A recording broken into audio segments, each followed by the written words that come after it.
Hello les amis, bonsoir, je vous souhaite la bienvenue sur ma chaîne YouTube Happy Payo, où je partagerai tout simplement avec vous des témoignages, mon expérience avec le Seigneur, ma foi chrétienne et mon parcours bien évidemment. Du coup, si ça vous intéresse, je vous invite tout simplement à vous abonner, c'est gratuit, et activer la cloche de notification pour ne rater aucune de mes prochaines vidéos que je posterai toutes les semaines. On se retrouve aujourd'hui pour une nouvelle vidéo auquel je vais parler de comment prier efficacement, comment prier de façon efficace. Et je vous invite tout simplement à regarder la vidéo jusqu'à la fin pour ne rien rater. Et j'espère que à la fin de cette vidéo, vous serez fortifiés, encouragés et bénis par le Seigneur tout simplement. Voilà, du coup nous allons passer vraiment au vif du sujet sans trop tarder. Let's go. Premier point, il faut prier avec le cœur. Il faut prier, je répète, il faut prier avec le cœur. Hébreux 10, verset 22, il est écrit: approchons-nous avec un cœur sincère, dans la plénitude de la foi. Les cœurs purifiés d'une mauvaise conscience et le corps lavé d'une eau pure. On nous dit de s'approcher de Dieu avec un cœur sincère. Cela révèle qu'il y a des personnes qui prient juste pour prier, ou alors qui prient parce qu'on les a forcés. Donc ce n'était pas prévu pour eux de prier, mais malheureusement ils se sont retrouvés en train de prier dans la prière et du coup ils sont forcés de prier. Quand on prie avec le cœur, on est content d'être là parce qu'on ne nous a pas forcés, parce que c'est de notre propre gré à nous-mêmes d'être là. Car Dieu dit dans sa parole dans Jérémie 29 verset 13 que vous me chercherez et vous me trouverez si vous me cherchez de tout votre cœur. Cherchez l'Éternel de tout votre cœur. Cherchez l'Éternel de toute votre pensée, de tout votre cœur, de toute votre âme. Cherchez l'Éternel. Parce que c'est quand on cherche l'Éternel, on prie Dieu avec tout notre cœur, que Dieu on le trouve. Que Dieu il est présent et que Dieu il nous exauce. Deuxième point, il faut prier sur la base de la parole de Dieu. Prier sur base de la parole de Dieu. Jérémie 1, verset 12, il est écrit: et l'Éternel dit, tu as bien vu, car je veille sur ma parole pour l'exécuter. Tu as bien vu, car je veille sur ma parole pour l'exécuter. Nombre 23, verset 19 dit également: Dieu n'est pas un homme pour mentir, ni un fils d'un homme pour se repentir. Ce qu'il a dit ne le fera-t-il pas? Ce qu'il a déclaré ne l'exécutera-t-il pas? Alors les amis, qu'est-ce que cela veut dire? Dieu est fidèle. Dieu est fidèle sur sa parole. Dieu est fidèle. Dieu, quand il dit quelque chose, il le fait. Il est fidèle. C'est pourquoi, lorsque nous prions, nous devons prier sur la base de sa parole. Parce que ce que Dieu lui dit, il le fait. Dieu dit dans sa parole que il n'est pas bon que l'homme soit seul. Je lui ferai une aide semblable à lui. Dieu dit dans Genèse 2, verset 18, que il n'est pas bon que l'homme soit seul et je lui ferai une aide semblable à lui. À tous les célibataires qui sont seuls, qui veulent se marier, qui ne savent pas comment prier, demander à Dieu par rapport à ça, voici un verset biblique qu'il faut utiliser pour prier par rapport à cette situation. Parce que cela, c'est le Dieu lui-même qui le dit, c'est sa parole à lui. Et quand tu utilises cette parole pour prier avec par rapport à ta situation, Dieu il t'exauce. Dieu il est fidèle. Il veille sur sa parole pour l'exécuter.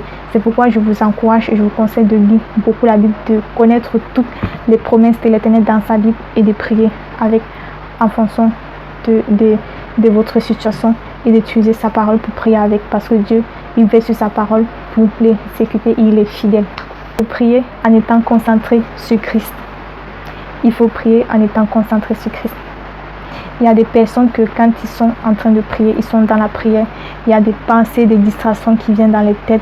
Il y a des pensées, des distractions, les choses qu'ils comptaient faire peut-être en soirée, le lendemain, ça vient dans les têtes, ça les distrait. Il y a beaucoup de pensées qui passent dans les têtes au moment où même ils sont dans la prière.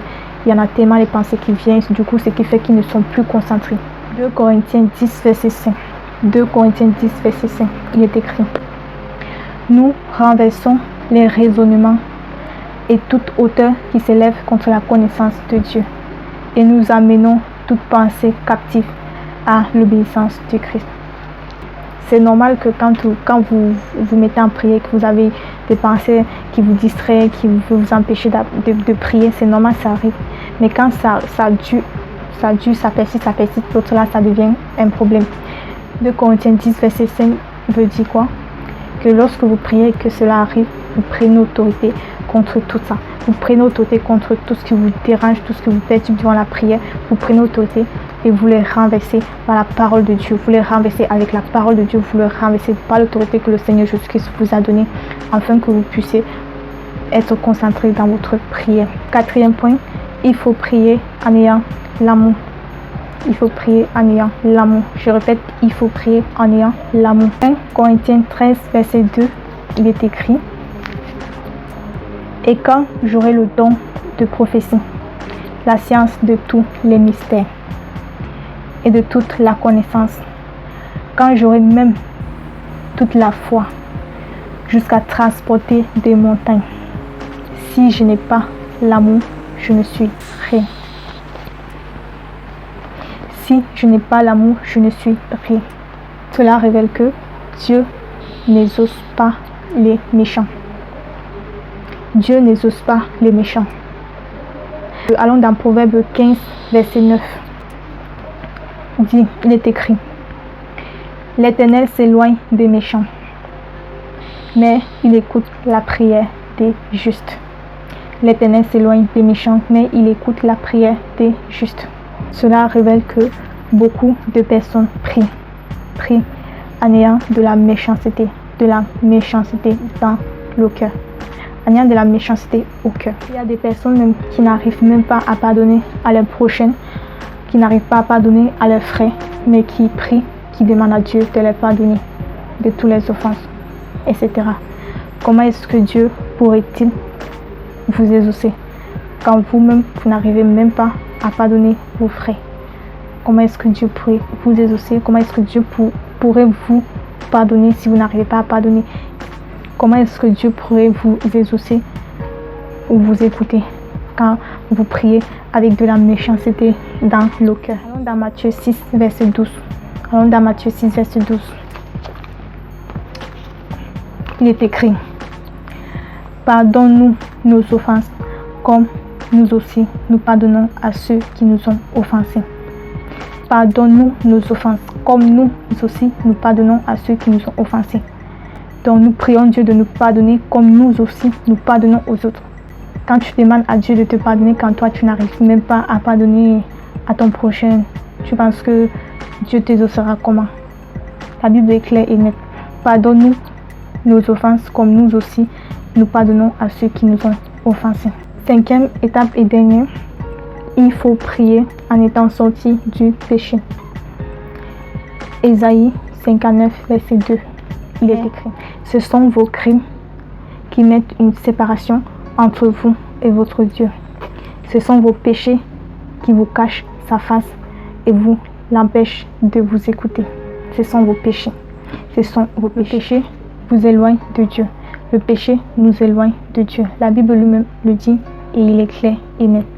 Lorsque nous péchons, l'Éternel s'éloigne de nous.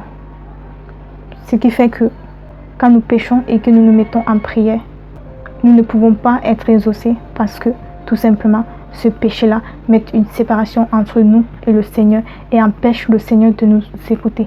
C'est pourquoi c'est important que lorsque vous mettez en prière pour prier, c'est toujours important de se purifier, de laver tous ces péchés, de demander pardon à Dieu, parce que la Bible dit: si vous confessez vos péchés, l'Éternel, il est juste et fidèle de nous pardonner et de nous purifier de toute iniquité.